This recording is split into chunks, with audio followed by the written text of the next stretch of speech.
Hello everyone, welcome back to another video on the trumpet room. Today I'll be doing a warm-up and tone quality exercise that focuses on long tones.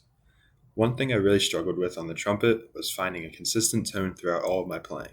While playing this exercise, I really want you to pay attention to playing each note with a full sound and not switching up your embouchure between each note. Really try to center your sound and find a consistent tone throughout.